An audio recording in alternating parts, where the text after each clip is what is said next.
Welcome to రాబందుల రెక్కల చప్పుడు ఒక ఓటమి 100 తప్పుల సిరీస్.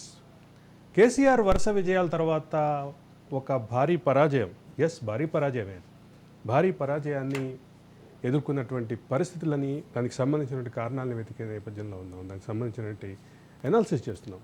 అయితే టీఆర్ఎస్ పార్టీ 2001 మొదలైనప్పటి నుంచి కూడా టీఆర్ఎస్లో ఒక ట్రబుల్ షూటర్గా పేరొందినటువంటి హరీష్ రావు, ఇవాళ ఆయన పాత్ర ఏంటి?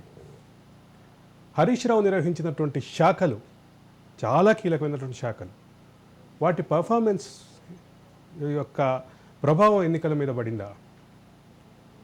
2వ స్థానం కేటీఆర్ది అయితే 3వ స్థానం హరీష్ది అనే వాదన హరీష్ రావు జీర్ణించుకోలేక సొంత టీంని మెయింటైన్ చేశారా?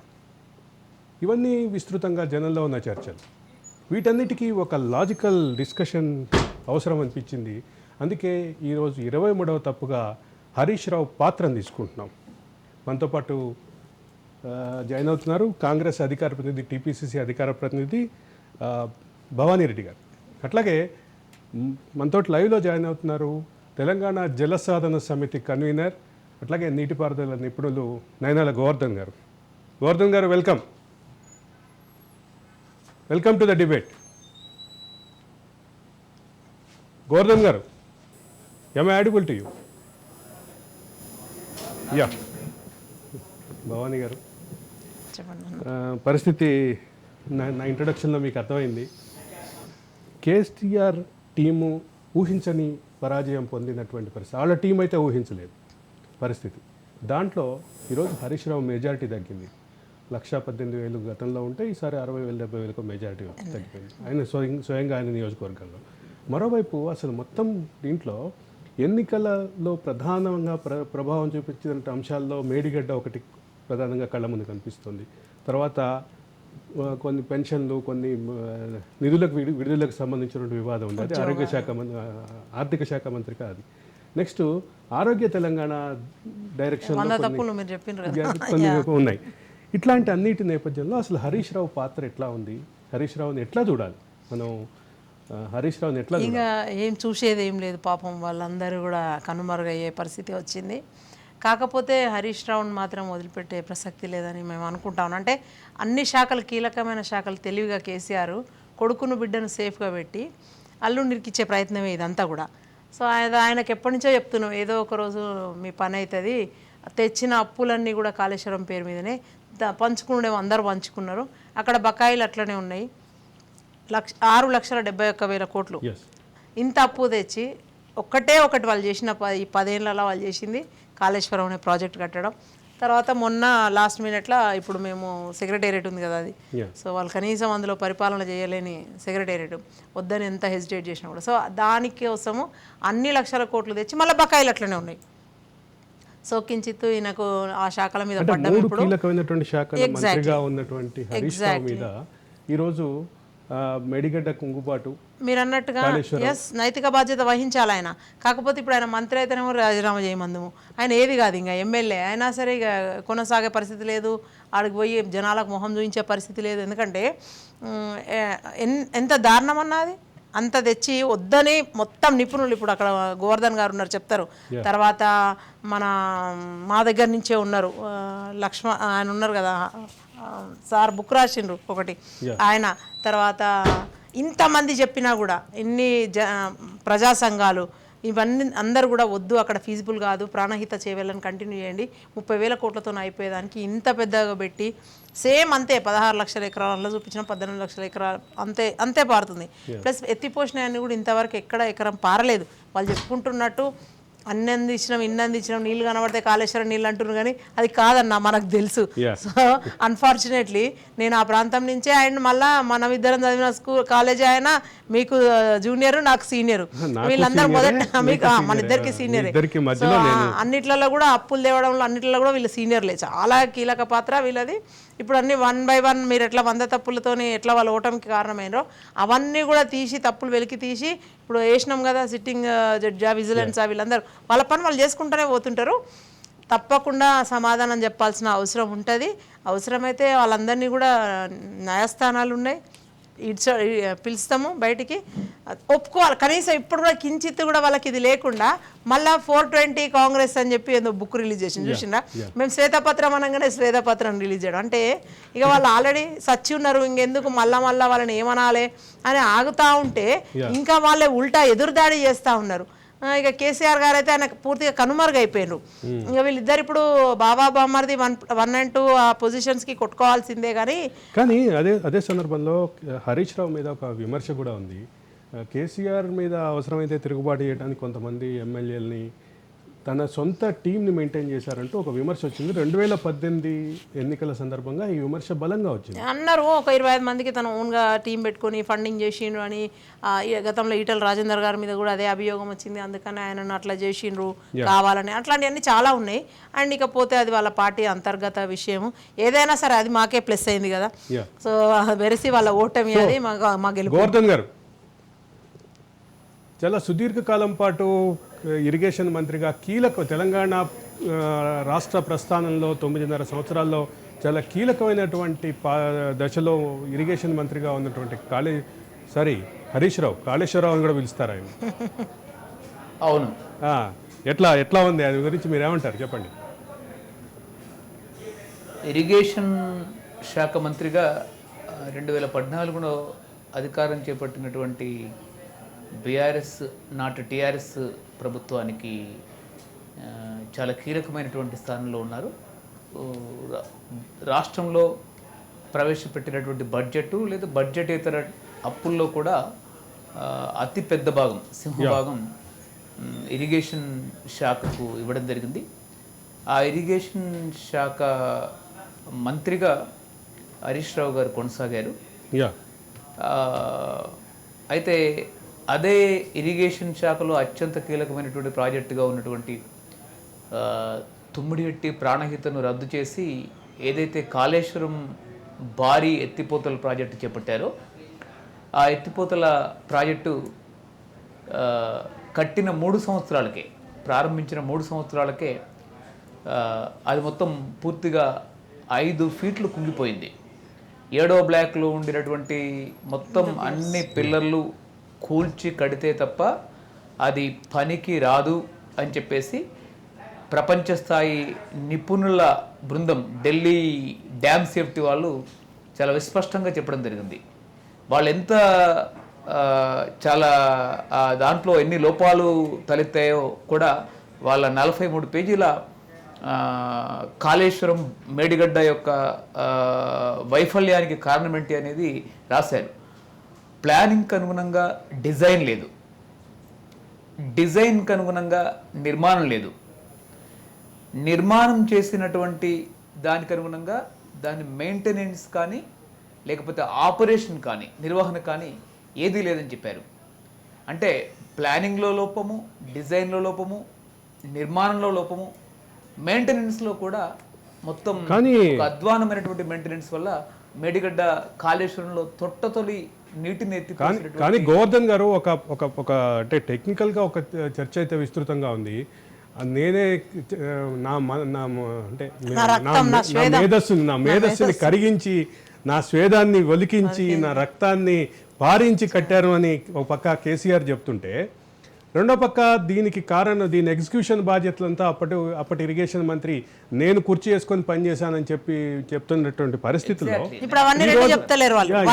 ఈ రోజు జరిగినటువంటి వైఫల్యానికి ఎవరిని బాధ్యులు చేయాలి వీళ్ళిద్దరు? అక్కడికే వస్తాను. అంటే హరీష్ రావు గారు ఏమంటారంటే బుర్జ్ ఖలీఫా ప్రపంచంలో ఎక్కువ క్యూబిక్ మీటర్లు, లక్షల క్యూబిక్ మీటర్ల ఒకటే రోజు చేశారు.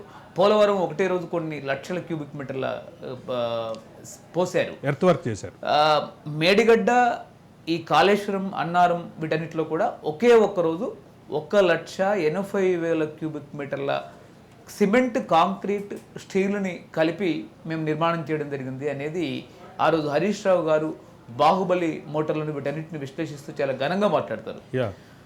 దాంట్లో చాలామంది సామాన్య జనానికి ఏం కనిపిస్తుంది అంటే హరీష్ రావు గారు మన కాళేశ్వరరావు గారు అయినటువంటి కేసీఆర్ గారు తన మానస పుత్రిక అయినటువంటి ఈ ప్రాజెక్టు కొరకు మనస్సు రంగరించి కరిగించి దానిలో పోసామని చెప్పేటటువంటి దాంట్లో ఎంత ఇంత 1,80,000 క్యూబిక్ మీటర్ల కాంక్రీట్ పోసేటటువంటి తొందరపాట్లు సివిల్ ఇంజనీరింగ్ని, ఇంజనీరింగ్ నియమాలని, ఆ ప్రాజెక్టు యొక్క నాణ్యతా ప్రమాణాలని మొత్తం తుంగలో తొక్కి దాంట్లో అనేక రకాల గ్యాప్స్ వచ్చేసి ఈ విధంగా మొత్తం బేస్ ఏదైతే ఉందో ఆ బేస్ వైఫల్యానికి ఆ తొందరపాటు దోచుకోవాలనేటటువంటి తొందరపాటు 1,80,000 క్యూబిక్ మీటర్ల కాంక్రీట్ వేసినటువంటి అందులో హ్యూజ్ భారీ ఎత్తున పోయడం, భారీ ఎత్తున దోచుకోవడం అనేటువంటిది దానిలో చాలా స్పష్టంగా కనబడుతుంది.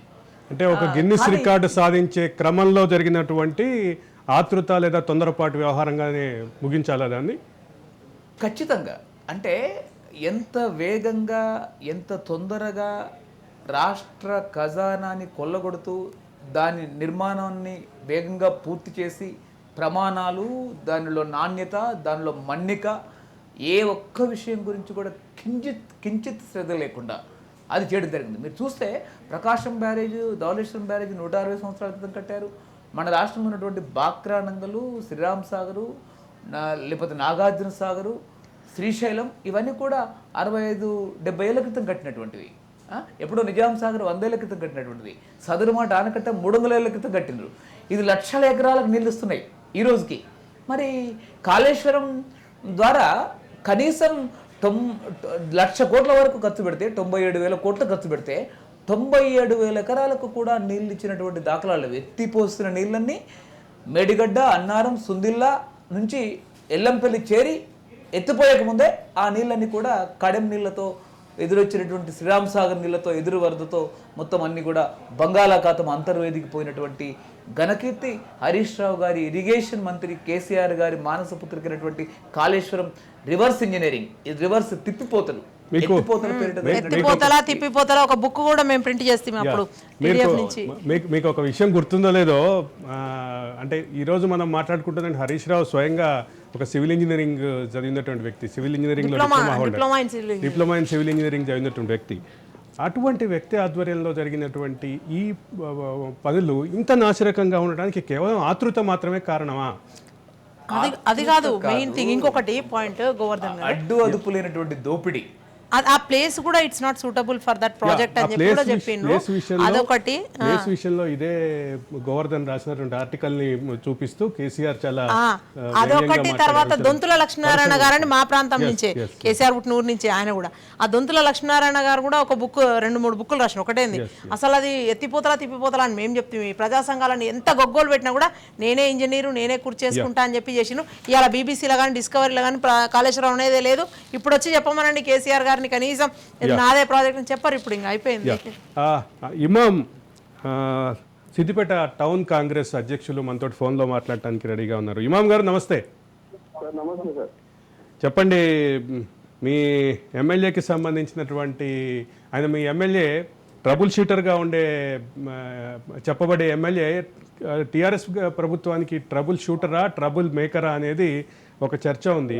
సార్, పబ్లిక్ కి ట్రబుల్ అనేది, ట్రబుల్ షూటర్ అనేది ఓన్లీ వాళ్ళ పార్టీ కార్యకర్తలకు, నాయకులకు తప్ప ప్రజలకు మాత్రం ట్రబుల్ మేకర్, ట్రబులే అని.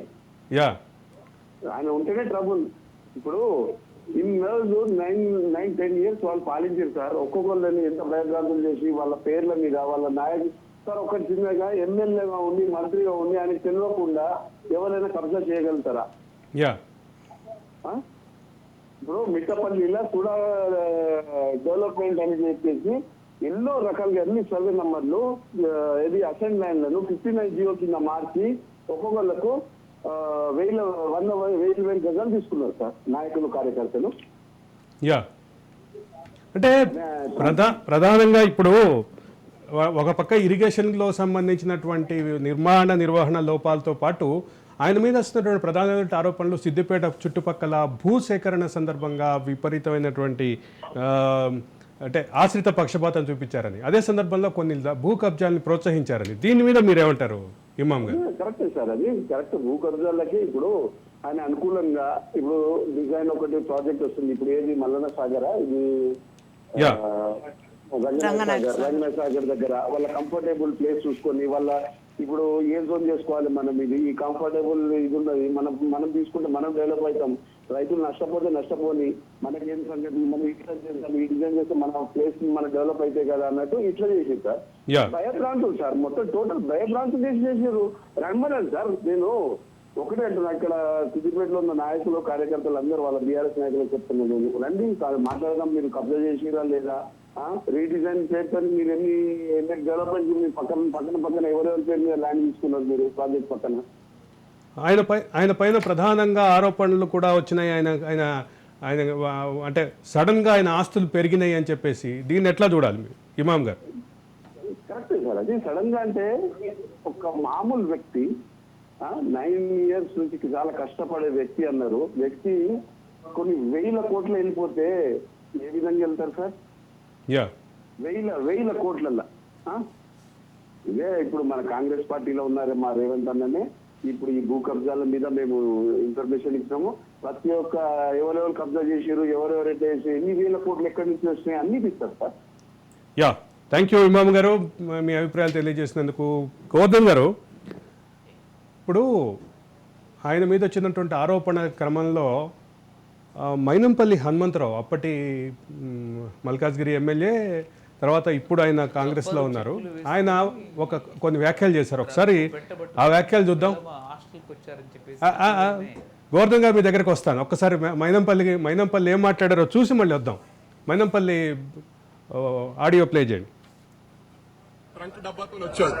ఇవాళ ఏ స్థాయిలో ఉన్నాడు హరీష్ రావు అవన్నీ కూడా గమనించాలా. 100కి 100 పాళ్ళు హరీష్ రావుకు బుద్ధి చెప్తాను. ఈసారంటే నాకు టైం లేదు. మెదక్ కాన్సన్ట్రేట్ చేస్తాను, మల్కాజ్గిరి కాన్సన్ట్రేట్ చేస్తాను, తర్వాత సిద్దిపేటలో హరీష్ రావు అడ్రస్ లేకుండా చేస్తానని చెప్పి కూడా దేవుని మీద ప్రమాణం చేసి చెప్తా ఉన్నాను. మైనంపల్లి హనుమంతరావు ఏదైనా మాటిస్తే మాట తప్పడు. హరీష్ రావును గద్దె దింపే వరకు, ఆయన దుకాణం బంద్ చేయించే వరకు కూడా నేను నిద్రపోనని చెప్పి కూడా వెంకటేశ్వర స్వామి మీద ప్రమాణం చేసి తెలియజేస్తా ఉన్నాను. Thank you very much. పెద్ద ఎత్తున బుద్ధి చెప్తాను. మరి ఆ విధంగా ఏ విధంగా అతను రబ్బర్ చెప్పులతో వెల్వా హాస్పిటల్కి వచ్చిన రోజులు మరి మర్చిపోయాడు. ట్రంక్ డబ్బాతో వచ్చాడు. ఇవాళ ఏ స్థాయిలో ఉన్నాడు హరీష్ రావు అవన్నీ కూడా గమనించాలా. 100కి 100 పాళ్ళు హరీష్ రావుకు బుద్ధి చెప్తాను. ఈసారంటే నాకు టైం లేదు. మెదక్ కాన్సన్ట్రేట్ చేస్తాను, మల్కాజ్గిరి కాన్సన్ట్రేట్ చేస్తాను, తర్వాత సిద్దిపేటలో హరీష్ రావు అడ్రస్ లేకుండా చేస్తానని చెప్పి కూడా దేవుని మీద ప్రమాణం చేసి చెప్తా ఉన్నాను. మైనంపల్లి హనుమంతరావు ఏదైనా మాటిస్తే మాట తప్పడు. హరీష్ రావును గద్దె దింపే వరకు, ఆయన దుకాణం బంద్ చేయించే వరకు కూడా నేను నిద్రపోనని చెప్పి కూడా వెంకటేశ్వర స్వామి మీద ప్రమాణం చేసి తెలియజేస్తా ఉన్నాను. ఇది దింపినట్టే కదా ఇప్పుడు. హరీష్ రావుని గద్దె దింపడం ఒకటి, ఆయన సవాల్ చేసింది మెదక్ స్థానం నుంచి కొడుకుని గెలిపించుకున్నారు. ఆయన ఓడిపోయినప్పటికీ ఆయన కొడుకు హరీష్ రావు మీద సవాల్ చేసి మరీ గెలిపిస్తా అన్నారు. రబ్బర్ చెప్పులు, ట్రంక్ పెట్టే, ఎట్లా చూడాలి? రబ్బర్ చెప్పులు, ట్రంక్ పెట్టే విమర్శల్ని ఎట్లా చూడాలి గోవర్ధన్ గారు? అంటే ఆయన ప్రారంభ రాజకీయ జీవితంలో దానికంటే ముందు విద్యార్థి దశలో ఆయన పరిస్థితి అది. అంటే అది ఆయన ఆ రోజు ఉన్నటువంటి ఒక పేదతనానికి అది చాలా స్పష్టంగా ఒక నిలువుటద్దంగా మనకు కనిపిస్తుంది. అదొకటే కాదు, అతను చివరికి తెలంగాణ ఉద్యమ క్రమంలో లేతే ఉద్యమానికి ముందు హైదరాబాద్లో చాలామంది తెలంగాణ ఉద్యమంలో మాతో పాటు ఉన్నటువంటి అనేక మంది మిత్రులు చెప్తుంటారు, నల్లకుంటలో ఒక చిన్న ఫ్లాట్లో, అపార్ట్మెంట్లో, ఒక ఫ్లాట్లో దాని అద్దె కేవలం 12,000 రూపాయల కిరాయితో జీవించినటువంటి వ్యక్తి, ఈ రబ్బరు చెప్పులు, ట్రంక్ పెట్టే ఒక సామాన్య జీవితం జీవించినటువంటి వ్యక్తి ఈరోజు ఇరిగేషన్ మంత్రిగా రాష్ట్రంలో, తెలంగాణ రాష్ట్రంలో అతి పెద్ద మొత్తం కాళేశ్వరం నుంచి మొదలుకొని పాలమూరు రంగారెడ్డి వరకు అనేక రకాల ఎత్తిపోతల్లో, తర్వాత అతిపెద్ద భాగం యొక్క సింహభాగం పెద్దపేట వేసినటువంటి పద్దు ఇరిగేషన్కే. ఆ ఇరిగేషన్లో ఉన్నటువంటి ఈ పెద్ద విపరీతమైనటువంటి అవినీతి వల్ల 1000 కోట్లు సంపాదించుకున్నారు అని చెప్పేసి కూడా సర్వత్రా మనకు వినబడుతుంది. అది ఆయన రాష్ట్ర వ్యాప్తంగా రాజకీయ రంగంలో ఆయన ట్రబుల్ మేకర్గా వచ్చినటువంటి పేరంతా కూడా వాస్తవంగా ఏదో మాన్యూవరు, చాలా నిజాయితీ, చాలా స్వచ్ఛత, లేతే తెలంగాణ ప్రజలకి వాళ్ళ దైనందిన జీవన క్రమాన్ని వాళ్ళ అన్ని ప్రమాణాలని పెంచేటటువంటి క్రమంలో ట్రబుల్ మేకర్ కాదు. వాస్తవంగా విపరీతమైనటువంటి పొలిటికల్ క్రైసిస్ వచ్చినప్పుడు సంపాదించుకున్నటువంటి డబ్బుతో అనేక మంది నాయకుల్ని కొనేసి అనేక చోట్ల గెలిపించుకోవడం, కొనుగోలు చేయడంలో, నాయకుల్ని కొనుగోలు చేయడం. గోవర్ధన్ గారు ఒక విషయం మనం ఈ ప్రస్తావనలో ఒక విషయం క్లియర్ గా చూసాము. 2001 నుంచి ఎప్పుడైతే పొలిటికల్ క్రైసిస్ వస్తుందో ఆ పార్టీకి పొలిటికల్ క్రైసిస్ వచ్చినప్పుడు ట్రబుల్ షూటర్ని పంపించడం కేసీఆర్ మొదటి నుంచి చేసినటువంటి స్ట్రాటజీగా చూసాము. ఆ మేరకు అతను ట్రబుల్ షూటర్ అనేటటువంటి పేరు వచ్చింది. చెప్తున్నాను ఆ ట్రబుల్ షూటర్ నేను చెప్తున్నాను. ఆ ట్రబుల్ షూటర్ గా ఏంటి అంటే, నిజంగా ఈరోజు హరీష్ రావుని గుండె మీద చేయి వేసుకొని చెప్పమనండి, ఆయన ట్రబుల్ షూటర్గా వ్యవహరించినటువంటి ప్రతి చోట ఎన్ని వేల కోట్ల రూపాయలు పంపిణీ చేశారో ఒకసారి గుండె మీద చేసుకొని చెప్పండి. అనేక మంది ఎంపీటీసీలని, జెడ్పీటీసీలని, సర్పంచుల్ని, చివరికి ఒక 200-300 ఓట్లు ప్రభావితం చేయగలిగినటువంటి ప్రతి ఒక్కరిని అనేక 10 కోట్లు ఇచ్చి, అనేక వేల కోట్లు, 100 కోట్లు ఇచ్చి కొన్నటువంటి కొనుగోలు చేసినటువంటి పరిస్థితి ప్రతి చోట కనిపించింది. ఏ ఒక్క చోట ట్రబుల్ మేకర్గా వెనుక సూట్ కేసులు లేకుండా, లేకపోతే ఆ రోజు ఉన్నటువంటి అధికార యంత్రాంగంలోనే, పోలీసు వాహనాలలోనే వేల కోట్ల డబ్బులు, 100 కోట్ల డబ్బులు లేకుండా ఎన్నికలు నడిచాయా? ఈరోజు జయప్రకాష్ నారాయణ చెప్తున్నాడు కదా, ఈరోజు మొన్న జరిగినటువంటి ఎన్నికల్లో దాదాపు ఒక 10,000 కోట్లు ఖర్చు పెట్టడం జరిగింది. అందులో పెద్ద వాటా బీఆర్ఎస్ వాటా అని చెప్పేసి. ఈ డబ్బంతా ఎక్కడి నుంచి వచ్చింది? ఇన్ని వేల కోట్ల ఒక ట్రంక్ పెట్టే రబ్బర్ చెప్పులు, లేకపోతే ఒక 12,000 కిరాయి జీవితంతో ప్రారంభించినటువంటి వీళ్ళు ఈరోజు ఇన్ని వేల కోట్ల రూపాయలు తమ ఎన్నికల అఫిడవిట్లో, తమ ఇంట్లో ఉన్నటువంటి కుటుంబాల భార్యల అకౌంట్లలో ఇంత భారీ డబ్బు ఈ తెలంగాణ రాష్ట్రంలో ఉండేటటువంటి సామాన్య జనానికి 10 సంవత్సరాలు ఎందుకు రాలే? వీళ్ళకి మాత్రమే ఎందుకు పెరిగింది? ఈరోజు 2014 ఎన్నికల్లో కానీ, 2018 ఎన్నికల్లో కానీ, నిన్న జరిగినటువంటి 23 అసెంబ్లీ ఎన్నికల్లో కానీ, రేపు జరగబోయేటువంటి పార్లమెంట్ ఎన్నికల్లో కూడా, ఈరోజు అసెంబ్లీ ఎన్నికల తర్వాత కూడా, ఘోర పరాభవం తర్వాత కూడా ఈరోజు హరీష్ రావు గారు కానీ, ఆయన బావమరిది కేటీఆర్ కానీ అసలు రాష్ట్రంలో మరొకసారి జనాన్ని వంచడానికి తమకున్నటువంటి చాతుర్యంతో, చాణక్యంతో, మాటల మరాఠీతో తెలంగాణ సమాజాన్ని వంచడానికి ఈనాటికి చేస్తున్న ప్రయత్నం అంటే అసలు వాస్తవంగా కాళేశ్వరం యొక్క ఘోర వైఫల్యానికి, మేడిగడ్డ ఘోర వైఫల్యానికి, వీళ్ళ శాసనసభ్యత్వాలకి, కేసీఆర్ ఈరోజు ఇరిగేషన్ మంత్రి, ఆయన హరీష్ రావు ఆ రోజు ఇరిగేషన్ మంత్రి, ఈరోజు ఆర్థిక మంత్రి, వాళ్ళ శాసనసభ్యత్వాలకు రాజీనామా చేసి అనేక మల్టిపుల్ విచారణ రిపోర్టుల్ని నిజాయితీ పరులతో రిపోర్టులకి ఇన్వైట్ చేసి దాని ఫలితంగా దాని తర్వాత వాళ్ళు అసలు పూర్తిగా రాజకీయాల నుంచి వైదొలగాలి. ఈరోజు కూడా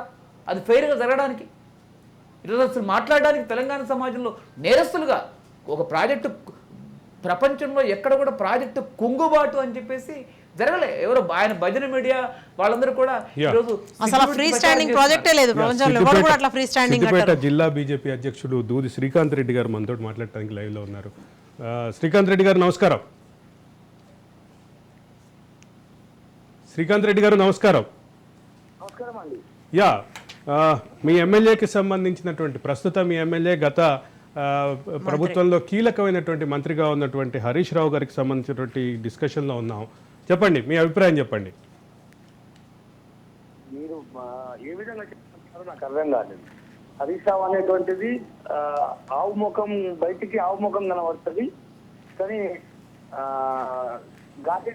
గాడితో కలుస్తుంది కదా, ఆ విధంగా గాడి తరఫు కలిగినటువంటి వ్యక్తి చూపెట్టేది ఈ తెలంగాణ ఉద్యమంలో ముందున్నాను, తెలంగాణ సాధనలో ముందున్నానని చెప్పి చెప్పుకోవడమే తప్ప ఇక్కడ అంతా సిద్దిపేట అభివృద్ధిలో ముందుంది ఇవన్నీ చెప్పుకోవడమే తప్ప ఇక్కడ అభివృద్ధి మాత్రం అవినీతి, అనేకమైనటువంటి అవినీతి కొనసాగింది ఇక్కడ. అదే సందర్భంలో ఆయన మీద ఉన్నటువంటి భూ కబ్జా ఆరోపణలు, ఆయన సన్నిహితులు, ఆయనకు సంబంధించినటువంటి అనుచరుల మీద ఉన్నటువంటి భూ కబ్జా ఆరోపణలు ఉన్నాయి. వాటిని ఎట్లా చూస్తారు మీరు? సార్, ఇందులో చెప్పాలంటే చిన్నకోడూరు మండలం, సిద్దిపేట నియోజకవర్గంలో చిన్నకోడూరు మండలం ఉంటుంది. యా చిన్నకోడూరు మండలం వైస్ ఎంపీ గుట్టలు స్వాధీనం చేసుకున్నాడు. గుట్టలు అతని పేరు మీద పాస్బుక్ వచ్చేసినాయి.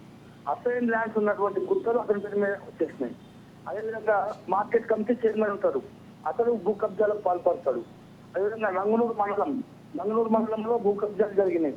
సిద్దిపేట అర్బన్ మండలంలో నిన్న మొన్న బయటకు వచ్చింది సుడా అనేటువంటి ఒక అర్బన్ అథారిటీ. దాంట్లో యా వాళ్ళ పేరు మీద భూమిని అక్వైర్ చేసుకొని, సుడా పేరు మీద భూమిని అక్వైర్ చేసుకొని, ఇది సొంతంగా సుడా చైర్మన్ పేరు మీద రిజిస్ట్రేషన్ చేసుకున్నటువంటి పరిస్థితి అసైన్ ల్యాండ్స్ ని. యా ఈ విధంగా అనేకమైనటువంటి అంటే టౌన్ లో ఉన్నటువంటి వాళ్ళని బెదిరించి భూమి కబ్జా చేసుకోవడము, వాటి మీదకి పోవడము, గెట్టు పంచాయతీలు పెట్టించేసి వాటిని చేయడము, ఈ విధంగా అనేకమైనటువంటి కబ్జాలు, అనేకమైనటువంటివి. శ్రీకృష్ణ రియల్ ఎస్టేట్ అని చెప్పేసి ఉంటుంది, ఒక కౌంటర్ ఏకంగా ఎక్కడ స్వాధీనం చేసుకొని ప్లాట్లు ఎప్పుడు 1996 లో ప్లాట్లు కొట్టిన వాటిని ఈ రోజు మా పేరు మీద వచ్చేసిందని చెప్పేసి వాళ్ళన్నింటినీ ఇది చేసుకొని, ఈ విధంగా అనేకమైనటువంటి విషయాలు. అదేవిధంగా అభివృద్ధి పేరు మీద దాంట్లో కమిషన్లు తీసుకొని అవినీతికి పాల్పడడం. ఇలా కోమటి చెరువు తీసుకుంటే సిద్దిపేటలో కోమటి చెరువులో కొన్ని వందల కోట్లు పెట్టారు. అవన్నీ కూడా ఇలా కాంట్రాక్టర్ జేబుల్లో నుంచి మళ్ళీ హరీష్ రావు జేబులోకే ఉన్నటువంటి ఆయన యా వేసిన రోడ్ల మీద వేయడం, కట్టిన డివైడర్ మీద మళ్ళీ కూలగొట్టి కట్టడం, ఈ విధంగా అనేకమైనటువంటి అండర్ గ్రౌండ్ డ్రైనేజీలు చాలా అవకతవకలు జరిగినాయి. యా ఇన్ని రకాలుగా అభివృద్ధి ఇక్కడ ఉంది. అంటే కేసీఆర్ పరాజయంలో మొత్తంగా హరీష్ రావు పాత్ర, అదే సందర్భంలో సిద్దిపేటలో ఆయన మీద ఉన్నటువంటి ఆరోపణలు, వీటన్నిటి గురించి ఒక్క మాటలో చెప్పాలంటే ఏం చెప్తారు మీరు? హరీష్ రావు పెద్ద అవినీతి పరుడు. హరీష్ రావు చుట్టూ ఉన్నటువంటి మందమాలుగలంతా కూడా ఆయన బినామీలే. ఆయన తలసూపు మేరలోనే ఈ అంతా కూడా జరుగుతుంది అనేటువంటి విషయాన్ని నేను కుండబద్దలుగా చెప్తాను. యా ధన్యవాదాలు శ్రీకాంత్ రెడ్డి గారు, మీ అభిప్రాయాలు తెలియజేసినందుకు. భవానీ గారు. ఎస్ 100కి 100 పాలు అది రియల్, దట్స్ ట్రూ. అంటే సోదరుడు శ్రీకాంత్ రెడ్డి చెప్పిన అత్తు ఈజ్ మై జూనియర్ ఇమాం ఇందాక మాట్లాడింది కదా. సో వాళ్ళందరూ చెప్పినా కూడా నిరంతరం వాళ్ళతో ఇంకా ఇవి వాళ్ళు కబ్జాలు పెట్టుడు కాదు, అక్కడ ఉండేటోళ్ళని ఉండనీయని పరిస్థితి. కనీసం అవి వెలుగులో తెద్దామంటే భయపెట్టడం, బెదిరించడం, అరాచకం, అడ్డొస్తే హత్యా రాజకీయాలు. హరీష్ రావు ఒకటి కాదు. సో ఇది గతంలో కూడా నేను మీతో మాట్లాడిన. అదే మన RRR చుట్టూ 100 ఎకరాలు, వాళ్ళు ఇప్పుడు 1, 2, 3 ఎకరాలు 10 ఎకరాలలో మాట్లాడుతున్నారు. 1200 ఎకరాలు హరీష్ రావుదే అది. సో ఆ రోజు ఇంకా ఒక ప్రధాన మీడియా కూడా చూపించింది RRR, మన ఇప్పుడు కొత్తగా రీజనల్ రింగ్ రోడ్. సో అట్లా అందుకని ఇవన్నీ కూడా నిజాలు, కాకపోతే బయటకు వెలుగు చూడని, ప్రపంచంకి తెలియని నిజాలు. హరీష్ రావు అంటే ఒక సాఫ్ట్గా శ్రీకాంత్ రెడ్డి చెప్పినట్టు ఆయన ఏదో ఇట్లా అనుకుంటారు కానీ ఏమీ లేదు. హరీష్ రావు మొత్తము కూడా 100కి 100 పాళ్ళు అవినీతి పరుడనే చెప్తాను నేను, నన్ను అడిగితే. ఎందుకంటే గోవర్ధన్ గారు చెప్పినట్టు వాళ్ళ ఎమ్మెల్యే పదవికి రాజీనామా చేసి నిజంగా విచారణకు సహకరిస్తే అప్పుడు తెలిసిపోతుంది కదా అందరు నిజాయితీ ఎంత ఉందో, వాళ్ళని నిరూపించుకోవాలి కదా. అప్పుడు ప్రజలు మళ్ళీ కావాలంటే వాళ్ళని పట్టం కడతారు కదా. సో వాళ్ళది నిజంగా చెప్తున్నా కదా, అంతా కూడా మొత్తం అవినీతిమయమే. జనాలు చాలా చక్కటి మ్యాండేట్ ఇచ్చిండ్రు. ఇంకా NDSA రిపోర్టు సార్ చెప్పినట్టు ఎలక్షన్ కన్నా ముందే వాళ్ళు ఇచ్చినా కూడా వీళ్ళు దాచిండ్రు, మనకు ముందుకు రానియలేదు.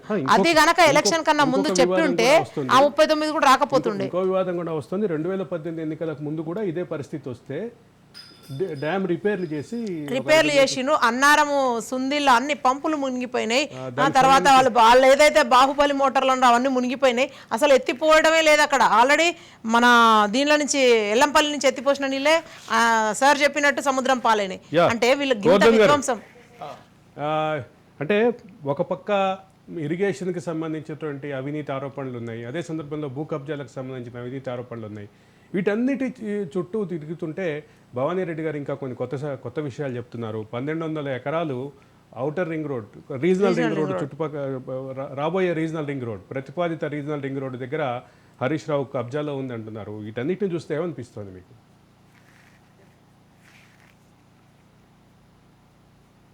You are not audible. మీరు మీ మాట వినిపించట్లేదు గోవర్ధన్ గారు నాకు. BRS Yeah.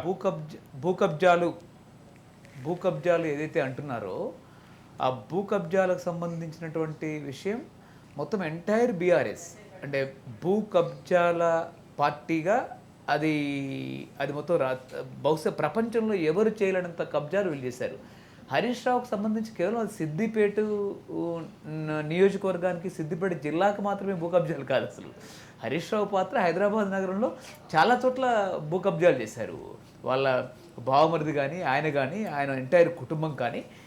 రాష్ట్రంలో ఏమైనా అభివృద్ధి అంటే రియల్ ఎస్టేట్ అభివృద్ధికి సంబంధించినటువంటి భూమి, ఆ భూమి పైన రియల్ ఎస్టేటు భవంతులు కట్టడము, దాన్ని 1000 కోట్ల విలువగా మార్చడము, రోడ్లు వేయడము, ఆ రోడ్ల డిజైన్ ముందే వీళ్ళ చేతిలో ఉంటుంది కాబట్టి ఆ రోడ్ల చుట్టూ సామాన్యుల దగ్గర కేవలం 1, 2, 3 లక్షల ఎకరాలకు భూమి కొనేసి బెదిరించి నయాన భయాన బెదిరించి చివరికి అఘాయిత్యాలు చేసి అది చివరికి అనేక భయంకరమైనటువంటి హింసలకు గురి చేసి కొన్నటువంటి పరిస్థితి మొత్తం రాష్ట్రంలో అనేక చోట్ల ఉంది. కాబట్టి ఈ విషయాల మీదే కూడా ఈ భూ కబ్జాలు ఈ విషయాల మీదే మనతో మాట్లాడటానికి జనార్దన్ రెడ్డి న్యాయవాది సిద్దిపేట నుంచి ఉన్నారు. జనార్దన్ రెడ్డి గారు నమస్కారం. జనార్దన్ రెడ్డి గారు వింటున్నా, చెప్పండి. ఇప్పుడు మీరు చెప్పేది మేము వినాలి. అంటే ఇన్ని ఆరోపణలు, ఇన్ని వివాదాలు హరీష్ రావు చుట్టూ ఇప్పుడు అధికారం కోల్పోయిన తర్వాత బయటకు వస్తున్నాయి. వీటన్నిటిని ఎట్లా చూస్తారు మీరు? అంటే మన ప్రజాస్వామ్య దేశంలో ఎగ్జిక్యూటివ్స్, జ్యుడిషియరీ, లెజిస్లేచర్ అయితే ఎప్పుడైతే వాళ్ళు అధికారంలో ఉన్నప్పుడు ఎగ్జిక్యూటివ్స్ అంటే ఇన్ని దుర్మార్గాలు జరుగుతున్నప్పటికీ కూడా ఎవరు కూడా బ్యూరోక్రాట్స్ దాన్ని బయట పెట్టరు. మూడవరు ఇప్పుడు మీరు హరీష్ రావు గారు కానీ వాళ్ళు కేసీఆర్ కుటుంబం గురించి మాట్లాడాలనుకున్నప్పుడు వారు ఒక క్యాబినెట్ మంత్రిగా అంటే వాళ్ళు పొలిటికల్ ఎగ్జిక్యూటివ్ గా 10 సంవత్సరాలు ఈ రాష్ట్రాన్ని పరిపాలించారు. అంటే మన గ్రామీణ భాషలో చెప్పాలంటే దొంగలు చీకటి ఒకటైనప్పుడు ఎలాంటి సాక్ష్యాలు కానీ ఆధారాలు కానీ ప్రభుత్వము వారి పరిపాలిస్తున్న సందర్భంలో ప్రజలకు తెలిసే అవకాశం తక్కువ. అంతేకాకుండా దురదృష్టవశాత్తు మన తెలంగాణలో టోటల్ మీడియాను కూడా వాళ్ళు మేనేజ్ చేసి సత్యాన్ని ప్రజలకు తెలియకుండా చేశారు. ఆ మూలంగానే ఇన్ని 4 లక్షల 5 లక్షల కోట్లు దోసుకున్నటువంటి ఆ కుటుంబం విషయం ప్రజలు గ్రహించారు తప్ప టోటల్ వ్యవస్థ సాధ్యమైనంత వరకు వ్యవస్థ వాళ్ళను కప్పిపుచ్చే ప్రయత్నము, వాళ్ళని కాపాడే ప్రయత్నం చేసింది. ప్రజలు విద్యులై ప్రజలు తెలివికల్ల వాళ్ళై పత్రికల్లో రాయకున్నా, మీడియా చెప్పకున్నా ప్రజలు ఒక దాన్ని 6th సెన్స్ వాళ్ళు ఏదో దుర్మార్గం జరుగుతుంది అని వాళ్ళ కళ్ళ ముందట వాళ్ళ స్వీయ అనుభవంలో తెలుసుకొని సరి అయినటువంటి తీర్పిచ్చారు. జనార్దన్ రెడ్డి గారు, ఇక్కడ ఒక కీలకమైనటువంటి విషయం మీరు గమనించాలి. కొన్ని పత్రికలు రాయలేదన్నారు, సంస్థలన్నీ అంటే వ్యవస్థలన్నీ అంటే కొల్యుడైనాయి అన్నారు. కానీ అదే సందర్భంలో ఈరోజు మనతో పాటు డిబేట్లో ఉన్నటువంటి గోవర్ధన్ గారితో పాటు ఉన్నటువంటి మిగతా టీం సుమారుగా 80-90 నియోజకవర్గాల్లో ప్రత్యక్షంగా తిరిగి వీటన్నిటిని ప్రచారం చేశారు. జాగో తెలంగాణ పేరిట ఆయనతో పాటు మరికొందరు విజ్ఞులు, ఒక రిటైర్డ్ హైకోర్టు జడ్జు, అట్లాగే ఒక రిటైర్డ్ ఐఏఎస్ ఆఫీసరు, రిటైర్డ్ ప్రొఫెసర్లు, వీళ్ళందరూ కలిసి ఒక ఇది చేశారు. అంటే తెలంగాణలో పౌర సమాజం ఈ మాత్రం యాక్టివ్గా ఉంది కాబట్టి ఈరోజు ఈ ఫలితాలు కనిపించినాయి. ఏమంటారు మీరు? ఇది ఒక అభిప్రాయం, దీని మీద మీరేమంటారు? ఇది నిజంగా మన తెలంగాణ సమాజంలో తెలంగాణ సాయుధ పోరాటం నుంచి ఈ రోజు వరకు కూడా ప్రతి సందర్భంలో పౌర సమాజం కానీ, వామపక్ష మేధావులు కానీ, హక్కుల నేతలు కానీ, సమాజ హితం కోరేటువంటి మేధావులు కానీ, ఉదారవాదులు కానీ, మానవతావాదులు కానీ ఎప్పుడు సమాజం ప్రజల పక్షాన ఉండి పోరాడుతున్నటువంటి వర్గం ఆనాటి నుంచి స్వాతంత్రం వచ్చినప్పటి అంటే మనకు తెలంగాణ సాయుధ పోరాటం నుంచి ఈ రోజు వరకు కూడా ఈ ప్రజల పక్షాన పోరాడి ఈ మన సమాజాన్ని కాపాడినటువంటి చరిత్ర మన తెలంగాణ మేధావులకు కానీ, వామపక్ష మేధావులకు కానీ అనేక మంది మీరు చెప్పినట్టుగా మన జడ్జి గారు కానీ, గోవర్ధన్ గారు కానీ, ఇంకా అనేక మంది, హరగోపాల్ లాంటి వాళ్ళు, మన అందశ్రీ లాంటి వాళ్ళు, ఇంకా అనేక మంది పేరున గద్దర్ లాంటి వాళ్ళు, చనిపోయిన అమరవీరుడు గద్దర్ లాంటి వాళ్ళు అనేక మంది సమాజం కోసం తుదిగంటా పోరాడి దుర్మార్గ పాలన కోసం అనేక పద్ధతులలో పోరాడి ప్రజల్ని చైతన్యం చేసిన ఫలితంగానే ఈనాడు ఒక కాంగ్రెస్ పార్టీ కార్యకర్తల గెలిపే కాదు, ఇది పౌర సమాజం తీవ్రంగా స్పందించి గత 5 సంవత్సరాల నుంచి ఈ సమాజంలో ప్రజల్ని చైతన్యవంతం చేసి దాని ఫలితంగానే పరోక్షంగా ప్రత్యక్షంగా ఈ ఫలితాన్ని సాధించినటువంటి చరిత్ర పౌర సమాజం పక్షానటువంటి మేధావులకు దక్కుతుందని చెప్పి ఈ సందర్భంగా నేను మనవి చేస్తా ఉన్నా. యా, అదే సందర్భంలో ఒక చిన్న అకాడమిక్ క్వశ్చన్ జనార్దన్ రెడ్డి గారు, అదేంటంటే ఇప్పుడు కేసీఆర్ ప్రభుత్వం చాలా గొప్పగా ప్రతిష్టాత్మకంగా చెప్పుకున్న ప్రాజెక్టులో నిర్మాణ లోపాలు కనిపిస్తున్నాయి, నిర్వహణ లోపాలు కనిపిస్తున్నాయి. ఈ రెండిటికి కేసీఆర్ని బాధ్యుని చేయాలా, అప్పటి మంత్రిని బాధ్యం చేయాలా, లేదంటే మొత్తం కేసీఆర్ మంత్రివర్గాన్ని బాధ్యుని చేయాలా? నేను నైతిక బాధ్యత గురించి మాట్లాడుతున్నా.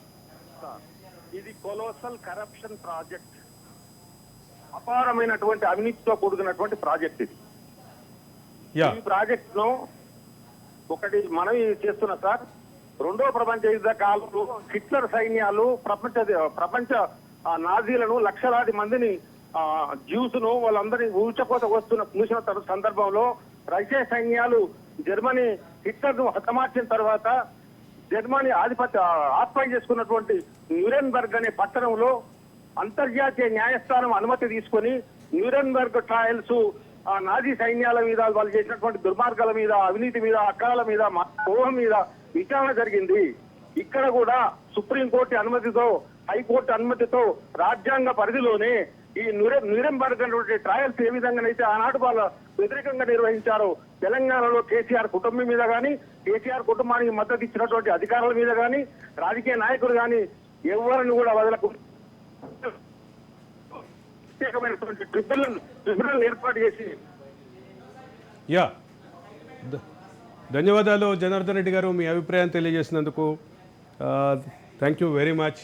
చాలా స్పష్టంగా, చాలా అంతర్జాతీయంగా జరిగినటువంటి కొన్ని పరిణామాలని కోట్ చేస్తూ మరి మీరు ఒక లాజికల్ కంక్లూజన్ ఇచ్చే ప్రయత్నం చేశారు. ధన్యవాదాలు జనార్దన్ రెడ్డి గారు. గోవర్ధన్, ఓకే, ఆయన స్టాలిన్ ఆధ్వర్యంలో, అంటే అప్పుడు హిట్లర్ చనిపోయిన తర్వాత, హిట్లర్ మరణానంతరం ఏదైతే అప్పటి ట్రయల్స్ జరిగినాయో, ఆ రకమైనటువంటి హిడెన్బర్గ్ ట్రయల్స్, ఆ రకమైనటువంటి లీగల్ ఇనిషియేటివ్ ఇక్కడ కోరుతున్నారు. దీన్ని మీరు ఎట్లా చూస్తారు? మీరు కూడా ఒక న్యాయవాది, మీరు ఎట్లా చూస్తారు? అంటే అది ఖచ్చితంగా చేయాలి. ఈరోజు జరుగుతున్నటువంటి ఏదైతే విచారణకు సంబంధించినటువంటిది ఏదైతే ఉందో, ఈ విచారణ ప్రక్రియకి తను ఆ రోజు ఇరిగేషన్ శాఖ మంత్రిగా ఖచ్చితంగా బాధ్యత వహించాల్సి ఉంటుంది. ఇప్పుడు ఏవైతే ఈ ప్రాజెక్టుల నిర్మాణం జరిగిందో ఆ ప్రాజెక్టుల నిర్మాణం అంతా కూడా హరీష్ రావు ఇరిగేషన్ మంత్రిగా ఉన్నటువంటి కాలంలో పూర్తి చేశారు. అందులో దాదాపు మేడిగడ్డ, అన్నారం, సుందిళ్లకు సుమారు పంప్ హౌజులు, బ్యారేజీలకు 3 బ్యారేజీలు కలిసి సుమారు ఒక 30,000 కోట్లు ఖర్చు చేశారు. 28,000 కోట్ల నుంచి 30,000 కోట్లు. అందులో అతనే మంత్రిగా లాల్ బహదూర్ శాస్త్రి ఈ ఒక రైల్వే సంఘటనకి, ప్రమాదానికి బాధ్యత వహించి రాజీనామా చేశారు ఆ రోజు. మరి 75 ఏళ్ల తర్వాత స్వాతంత్ర భారతంలో ఒక మేజర్ 1,00,000 కోట్లు ఖర్చు పెట్టినటువంటి ఒక ప్రాజెక్టు ఘోరమైనటువంటి వైఫల్యం జరిగి దానిలో నీళ్ళన్నీ, ప్రాజెక్టులన్నింటిలో కూడా నీళ్ళన్నీ ఖాళీ చేసి అది కూల్చి కడితే తప్ప పనికి రాదు అని చెప్పినటువంటి నేపథ్యంలో ఇలాంటి చట్టబద్ధమైనటువంటి విచారణకి, ఇన్వెస్టిగేషన్కి, దాని శిక్షకి లేదా దానికి సంబంధించినటువంటి మొత్తానికి కూడా ఆ విచారణ ప్రక్రియకు ఇతను ఈరోజు ఏ స్థితిలో ఉన్నా, ఒక మంత్రిగా ఉన్న, సాధారణమైనటువంటి ఎమ్మెల్యేగా ఉన్నప్పటికీ కూడా ఇతను తన ప్రాతినిధ్యం వహించినటువంటి ఇరిగేషన్ మంత్రిత్వ శాఖ స్థితికి, ఆ డిబాకిల్, ఆ వైఫల్యానికి, ఆ మేడిగడ్డ కుంగిపోవడానికి, రేపు కూల్చి కట్టేటటువంటి దానికి బాధ్యత వహించాల్సిన అవసరం లేదా? ఓపెన్గా ఏమాత్రం నిజాయితీ ఉన్నా వాస్తవంగా బాధ్యత వహించి ఒక్క మాట మాట్లాడకుండా చాలా గమ్మున ఆ రిపోర్ట్ వచ్చి దాని పూర్తి స్థాయి విచారణ ప్రక్రియ ముగిసేంత వరకు కూడా తను నైతిక బాధ్యత వహించి రాజీనామా చేయాల్సిన అవసరం ఉంది. రేపటి పార్లమెంట్ ఎన్నికల్లో కానీ మిగతా దాంట్లో అసలు ఏ రకమైనటువంటి బాధ్యత కూడా తీసుకోవడానికి వీల్లేదు. 4 గోడల మధ్య కూర్చోవాలి వీళ్ళంతా. I will come back to you. Bhavani గారు. ఎగ్జాక్ట్లీ మా ప్రభుత్వం కూడా అదే విధంగా ముందుకు పోతా ఉంది. తప్పు ఎవరు చేసినా సరే, ఎంతటి వాళ్ళనైనా సరే వదిలిపెట్టేది లేదని మన ముఖ్యమంత్రి గారు ఆల్రెడీ చెప్పి ఉన్నారు. సో దీనికి వాళ్ళు నైతిక బాధ్యత వహించి వాళ్ళు కనీసం రిపెంట్ అయ్యి వాళ్ళు వచ్చినా రాకున్నా ఏదైతే విచారణ ఆగదు. బాధ్యులు ఖచ్చితంగా వాళ్ళు బాధ్యులు అని తేలితే, వాళ్ళే ఈ తప్పిదాలన్నీ వాళ్ళ వల్లనే జరిగినాయని తేలితే మాత్రం శిక్ష అర్హులే వాళ్ళు. అదే సందర్భంలో హరీష్ రావు మీద వస్తున్న మిగతా ఆరోపణలు, హరీష్ రావు అనుచరగణం మీద వస్తున్న ఆరోపణలు, ఇప్పుడు మనతోటి మాట్లాడినటువంటి ముగ్గురు వాళ్ళు అదే కాలర్స్ పాపం వాళ్ళు ప్రత్యక్షంగా ఉండేటోళ్ళు. నేనన్నా కనీసం ఆన్ అండ్ ఆఫ్ ఒక రోజు అక్కడ ఒక రోజు ఇక్కడ, కానీ వాళ్ళు 24 hours అక్కడే ఉంటారు కదా. They know in and out about him. So ఎంతసేపు చెప్పినా కూడా ఒక చిన్న ఉదాహరణ, సిద్దిపేటకు అది రెవెన్యూ పరిధిలో రాదు, కనీసం మా దాంట్లో మా అసెంబ్లీ పరిధిలోకి రాదు. కలెక్టరేట్ తీసుకొచ్చి ఊర్లో స్థలం ఉన్నా కూడా తీసుకొచ్చి ఊరవతల గవర్నమెంట్ ల్యాండ్ ఊర్లో ఉన్న ఊరవతల కట్టిండ్రు. ఎందుకబ్బా అని ఆలోచిస్తే అక్కడ పద్మా దేవేందర్ రెడ్డి అనేట ఆమెతోని అలా వాళ్ళ సహచరులు వాళ్ళంతా టీం వర్క్ బాగా చేసిండ్రు దీని మీద. సో 140 acres ఆమె కొని పెట్టిండు ఆల్రెడీ అక్కడ. సో దానికి వాల్యూ పెరగడానికి వీళ్ళు చేసిండ్రు. ఇందాక ఆయన మంత్రిగా ఉన్నారు, మరి ఈయన జ్యూరిస్డిక్షన్ కదా ఏరియా. సో ఆయన ప్రాతినిధ్యం వహించే అసెంబ్లీ ప్రాంతంలో ఉన్నారు కాబట్టి కొనిచ్చిండు. అంటే ఆమెకు ల్యాండ్ చూపించిండు, ఆమె కొనుక్కున్నది, ఏదైనా కావచ్చు. సో దానిలో నేను ఇంకా ఇన్నర్ మీనింగ్స్ మీరు అడిగినట్టుగా నేనేం చెప్పలేను. బట్ అట్లా అంటే వాళ్ళ భూములకు రెక్కలు తెప్పించుకోవడానికి, వాళ్ళ భూముల వాల్యూ పెరగడానికి దౌర్జన్యంగా అంత దూరం నుంచి సిద్దిపేట నుంచి ప్రతిదానికి మళ్ళీ హైదరాబాద్ మధ్యలో ఉంటుంది హైదరాబాద్ సిద్దిపేట. సో అంటే ఇది ఒక ఎగ్జాంపుల్ నేను చెప్పేది. కలెక్టరేట్ కానీ కమిషనరేట్ కానీ అక్కడ కట్టిండు. అంటే అక్కడ ఊళ్ళో ఉన్న భూమి ఏమో వాళ్ళు చెప్పినట్టుగా వీళ్ళు కబ్జాలు పెట్టుకున్నాడు. గుట్టలు దానికి క్రషర్స్ కూడా. అంతకుముందు కూడా గతంలో నేను పోటీ చేసే కన్నా ముందు కూడా ఒకరోజు వెళ్ళి కలెక్టర్కి కంప్లైంట్ చేసిన. ఆ మండలంలో ఇట్లా పలానా మండలం ఆయన కోట్ చేసిన మండలం చిన్న కోడూరులో ఇట్లా క్రషర్స్ పెడితే ఇళ్ళల్లో అన్నం తినలేని పరిస్థితి, వాళ్ళ తినే తల్లల్లో అన్నం పడుతుంది అని చెప్పి ఇస్తే కలెక్టర్ గారు కంప్లైంట్ తీసుకొని వాళ్ళ పేషెంట్లు ఇట్లా ఇచ్చుకున్నారు. కట్ చేస్తే వారం రోజులకే ఒక డిటోనేటర్ పేలి 2 చనిపోయినరు. మళ్ళీ నేను వెంబడే ప్రెస్ మీట్ పెట్టి మాట్లాడినా కూడా అసలు మీడియా ఎవరు రాలే, కనీసం ఒక్కరు రాలే. ఒక మోజో టీవీ అప్పుడు వాళ్ళు వచ్చి అది రికార్డ్ చేసుకొని మిగతా దానిలో వేస్తే అందరితో డిలీట్ చేయించారు. అంటే ఎక్కడ కూడా ఆయన అన్నారు, గోవర్ధన్ గారు చెప్పినట్టు మీడియా కొంతవరకు కాదు, ఎవరు కూడా చూపించలే వీళ్ళ అరాచకాలు. మొత్తం ఉక్కుపాదం పెట్టి అణిచివేసిండ్రు. ఇప్పుడు థ్యాంక్స్ టు అందరు మీలాంటి ఛానల్స్ అందరూ కూడా వెలుగులోకి తీసుకొస్తుండ్రు. అసలు ఇది ఎంత చక్కటి ప్రయత్నం. కేసీఆర్ 100 తప్పులు కాదు 1000 తప్పులు రాసిస్తాం మేము. 100 కాదు 100 రాసిస్తాము, 1000 రాసిస్తాం. ఇప్పుడు నిజంగా కూడా భరించలేని పరిస్థితి, ఒక దుర్భరమైన పరిస్థితి. ఇంకా ఇప్పుడు కానీ 3వ సారి కనుక కేసీఆర్ అండ్ కంపెనీ కనుక అధికారంలోకి వస్తే ఇవాళ ఇక్కడ ప్రజలు మేమందరం కూడా నోరెత్తలేని పరిస్థితి, బతకలేని పరిస్థితి, ఏం కొనలేని పరిస్థితి, ఏం తినలేని పరిస్థితి. ఏది కూడా వాళ్ళు ఇచ్చిన హామీలు అక్కడే ఉన్నాయి. వాళ్ళ 14th ఫైనాన్స్ నిధులు దేనికి పోయినది, 15th ఫైనాన్స్ నిధులు ఏడికి పోయినది. కాళేశ్వరం పేరు మీద అప్పులు తెచ్చిండు, మిషన్ భగీరథ పేరు మీద, మిషన్ కాకతీయ అన్నారు. దాని నీళ్ళు అది లిఫ్ట్ మన పాలమూరు రంగారెడ్డి నిధులు తీసుకొచ్చినట్ట ఎందుకు కంప్లీట్ చేయలేదంటే దీనికి వాడినామంటారు. అంటే ఏంది అసలు? మళ్ళీ దానికి ఎవిడెన్సెస్ ఏమంటే మొత్తం మాయం చేస్తున్నారు. అన్నీ వాళ్ళ కంప్యూటర్లు హార్డ్ డిస్క్లు కూడా అన్నీ మాయం చేస్తారు. ఏది చేసినా సరే ఇంకింత కూరుకుపోతూ ఉంటారు. మీరు కనీసం కొంచెం బయటపడాలి కొంత గొప్ప అంటే అట్లీస్ట్ చూపించండి మీరు ఆ స్టాట్స్ అన్ని లెక్కలన్నీ కూడా. సో అప్పుడే చెప్పినాం, ఎప్పటి నుంచో దాని మీద వైట్ పేపర్ డిమాండ్ చేసినాం కాళేశ్వరం మీద ఇనిషియల్ స్టేజ్లోనే. ఎక్కడైనా సరే మనం పోతే అవుట్ ఆఫ్ ద స్టేట్స్ పోయి చూస్తే మీరన్నా ఒక ప్రాజెక్ట్ కట్టిండ్రు అనుకోని దాని నిర్మాణ వ్యయము, దానికి ఎంత తీసిండ్రు, ఎన్ని టన్నులు అయినాయి, ఎన్ని కిలోమీటర్ల మేర, దాని మట్టి ఎన్ని తట్టల మట్టి వేసిండ్రు, ఎంత సిమెంట్, అదంతా కూడా లెక్కలు చెప్తారన్న బోర్డు మీద పెట్టి. మీరు పోయి చూడండి రంగనాయక సాగర్ మీదనో మల్లన్న సాగర్ అట్లాంటివి అన్ఫార్చునేట్లీ మనకు కనిపించవు. అంతెందుకు మల్లన్న సాగర్ మీద నేనే మాట్లాడినా కదా, రాత్రికి రాత్రి అంచనాలు పెంచి 600-700 కోట్లకు తీసుకొని 1200 కోట్లకు అంచనాలు పెంచి ఓవర్ నైటే అది డైరెక్ట్ కుంభకోణం. అదిగా ఆ క్విడ్ కోప్రోలోనే మన హయత్ రాయించుకున్నారు, అందరికీ తెలుసు అదంతా కూడా. మొత్తం అసలు ఎంతగానో మొత్తుకుంటా ఉన్నా కూడా దీనికి కాంక్రీట్ ఎవిడెన్సెస్ అన్నారు కదా జనార్దన్ రెడ్డి గారు చెప్పిన కదా చక్కటి, దొంగలు చీకటి ఒకటైనప్పుడు మేమందరం కూడా ఏం చేయలేని పరిస్థితి.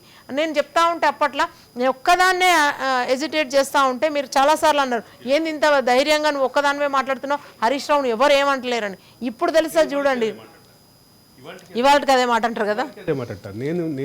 నేను చాలా క్లియర్గా చెప్తున్నా, హరీష్ రావు విషయంలో ప్రపంచానికే ఒక సానుకూలమైన అభిప్రాయం ఉంది. డే 1 నుంచి కానీ దాన్ని వ్యతిరేకంగా మాట్లాడే అతి కొద్ది మందిలో మీరు ఒకరు. నేను మొదటి నుంచి చెప్తున్నమాట, నేను ఇంతకుముందు నా షోలో మీరు గెస్ట్గా వచ్చినప్పుడు కూడా ఇదే yeah I been talking since 2015 నుంచి. నేను ఎప్పుడు ఇండియాకి వచ్చినా అప్పటి నుంచి వీళ్ళ ట్రూ కలర్స్ అర్థమైనాయి. కేసీఆర్ అనేవాడు ఒకటే మీటింగ్లో, ఫస్ట్ మీటింగ్లోనే బయటపడ్డారు. సో అప్పటి నుంచి దూరం జరగడం జరిగింది. అంటే ఉద్యమం నుంచి అన్ని రోజులు. యువర్ స్టేట్మెంట్ నా షోలో మీరు చెప్పినటువంటి మాట కూడా, కేసీఆర్ కుటుంబంలో అందరికంటే డేంజర్ వ్యక్తి హరీష్ రావు. ఎగ్జాక్ట్లీ, వాళ్ళు కొంచెమన్నా భయపడతారు. ఇదే మాట చెప్పిన నేను. అట్లీస్ట్ కేసీఆర్ అండ్ వాళ్ళ డాటర్ అండ్ వాళ్ళ సన్ కొంచెమన్నా జనాలకు భయపడతారు. రేపు పొద్దుటి నాడు అధికారం కోల్పోతే పరిస్థితి ఎట్లా అని. హరీష్ రావు అనేట ఆయన నరరూప రాక్షసుడు అని ఇదే డైలాగ్ చెప్పిన. ఇప్పుడు ప్రూవ్ అవుతుంది ఖచ్చితంగా, ఆయన కుంభకోణాలన్నీ బయటికి వస్తాయి. అంటే హరీష్ రావు చాలా మంచి పనిమంతుడు. హరీష్ రావుని గవర్నర్ పొగిడాడు. హరీష్ రావుని Govardhan, I'm questioning you. Okay Aravind. Yeah, Harish Rao చాలా పెద్ద పనిమంతుడు. కుర్చీ వేసుకొని కూర్చొని పని చేపిస్తాడు. అంటే వర్క్ సైట్లోనే మంచం వేసుకొని పండుకుంటాడు. మంచం లేకపోతే దుప్పటేసుకొని పండుకుంటాడు. పనులు వేగంగా చేయిస్తాడు అనేది ఒక హరీష్ రావు మీద సానుకూలమైనటువంటి టాక్ ఉంది. దాన్ని మీరు ఎట్లా చూస్తారు అసలు? అక్కడికే వస్తాను. అంటే కాళేశ్వరం ప్రాజెక్టులో ఇరిగేషన్ మంత్రిగా ఉన్నప్పుడు ఆ మొత్తం ఎంటైర్ కాళేశ్వరం భారీ ఎత్తిపోతల ప్రాజెక్టు మేడిగడ్డ, అన్నారం, సుందిల నుంచి మొదలుకొని ఈ రంగనాయక సాగరు, అనంత్ సాగరు, మల్లన్న సాగరు, కొండపోచమ్మ వరకు ఎంటైర్ వాటిని చూసేవాడు. ముఖ్యంగా ఆ కింది పాటలన్నీ చూసేవాడు.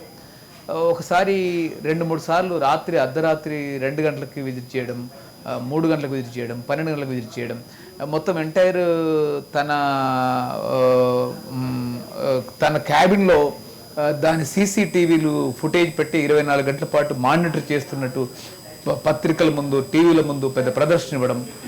ఈ ప్రదర్శన ఇవ్వడం అంతా ఇవంతా కూడా, ఆ పనితనం అంతా కూడా ఎందుకు కాళేశ్వరం ప్రాజెక్టు మొత్తం ఘోరమైనటువంటి వైఫల్యానికి కారణమైంది. ఆ రోజు చివరికి గవర్నర్ నరసింహన్ లాంటి వాళ్ళు కూడా దౌర్భాగ్యమైనటువంటి మనుషులు అంటే అనేక వాటిని అక్రమంగా, అండ్యూగా, ఒక మ్యాలఫైడ్గా ఇన్ఫ్లుయెన్స్ చేసి వీళ్ళ కీర్తి ప్రతిష్టలు కొట్టేసినటువంటి క్రమంలో అప్పుడు బీజేపీలో ఉన్నటువంటి ఫస్ట్ కేంద్ర మంత్రులు, అనేక మంది ప్రముఖులందరూ వచ్చి కూడా ఓ కాళేశ్వరం ఆహా ఓహో, భగీరథ ఆహా ఓహో, ఇది ప్రపంచంలో అత్యంత గొప్ప ప్రాజెక్టు, అత్యంత మిరాకిల్ అని చెప్పేసి పొగిడారు. ఎందుకు పొగిడారంటే ఇది వీళ్ళు పరస్పరం వాళ్ళకు వాటన్నిటిలో మద్దతు చేస్తున్నారు, పరస్పరం వీళ్ళకు లెండింగ్ వాళ్ళు ఇస్తున్నారు. ఇది రూరల్ ఎలక్ట్రిఫికేషన్ నుంచి, లేకపోతే పవర్ ఫైనాన్స్ కార్పొరేషన్ నుంచి, నాబార్డ్ నుంచి దాదాపు 70-80 బ్యాంకుల కన్సార్టియం ద్వారా కూడా బ్యాంకుల అంటే ఈ విధంగా ఈ క్రమం అంతా కూడా చూస్తే, అంటే ఈ యాక్టివ్నెస్ ఇదంతా కూడా ఒక జర్మన్ ఫిలాసఫర్ చెప్పినట్టు, డబ్బు యొక్క లాభం అంతులేనంత కనబడితే అది పెట్టుబడి, డబ్బు ఆశ అలలైలేస్తుందట. ఇంకా డబ్బు ఆశ అతిగా అయితే మానవ హక్కుల్ని కూడా మొత్తం కాలరాస్తుందట. ఇంకా ఆ డబ్బు ఆశ అతిగా అయిపోతే ఒక జాతిని హత్యాకాండ చేస్తాడు. ఇలా తెలంగాణ జాతిని 6,70,000 కోట్ల అప్పు చేసి 67,000 కోట్ల నుంచి 6,71,000 కోట్ల ఇలా రేవంత్ రెడ్డి గారి ప్రభుత్వాన్ని ఢిల్లీ ముందు, ప్రపంచం ముందు భిక్షమెత్తుకునేలా చేసి ఇలా 30 లక్షల మంది నిరుద్యోగుల జీవితాన్ని బడి చేశారు. అనేక మంది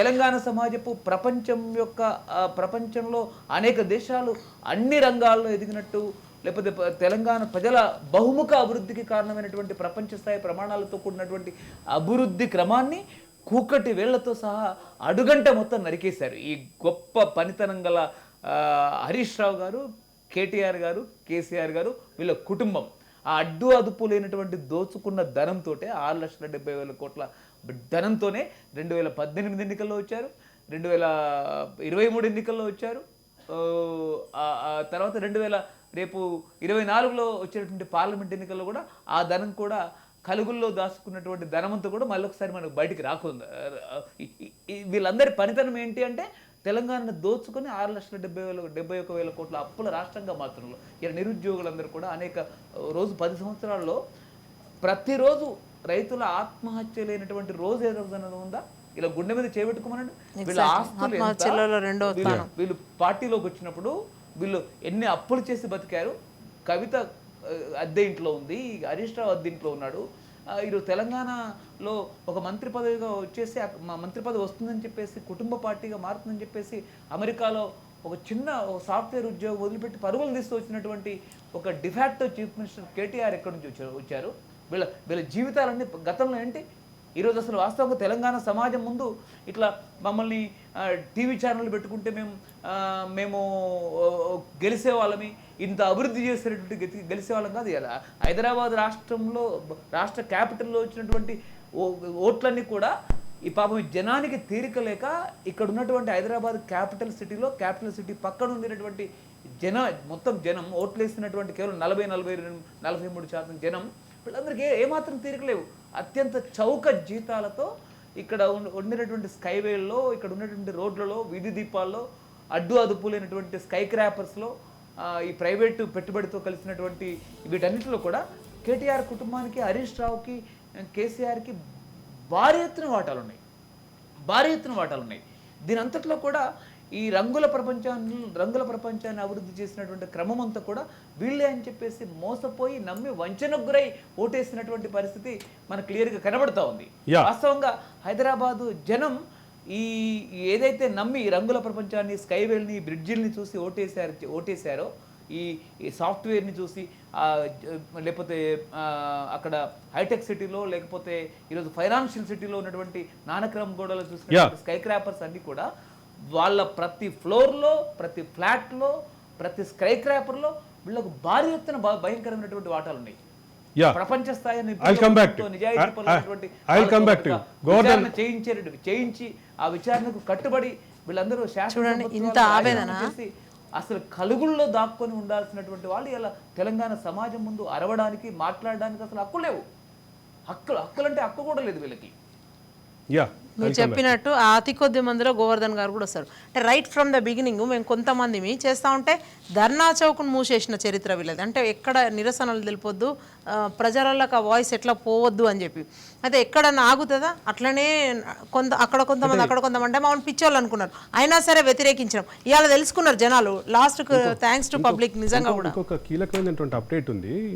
హరీష్ రావు కూడా పోయినసారి కంటే మెజారిటీ గణనీయంగా తగ్గుతుంది. అంటే ఇప్పుడు నేనే నియంతలు కూడా చరిత్రలో ఇప్పుడు ఆయన చెప్పిన కదా ఉదాహరణ, ఇట్లా లాంటి వాళ్ళే కొట్టుకపోయిన వీళ్ళంతా. అంటే ఆయన టైం కూడా వస్తుంది, ఆయనతో ఓడిపోయే పరిస్థితి కూడా వస్తుంది, నెక్స్ట్ ఇయర్ అయినా అక్కడ గెలిచే పరిస్థితి కూడా ఉండదు. అంటే ఇవన్నీ బయటకు వచ్చిన తర్వాత ఉత్తగానే ఇప్పుడు 1-2 రోజులలో తెలిసిపోతుంది కదా, మొత్తం తెలంగాణ జాతికి, సమాజానికి తెలిసిపోతుంది కదా వాట్ ఈస్ కీ అని.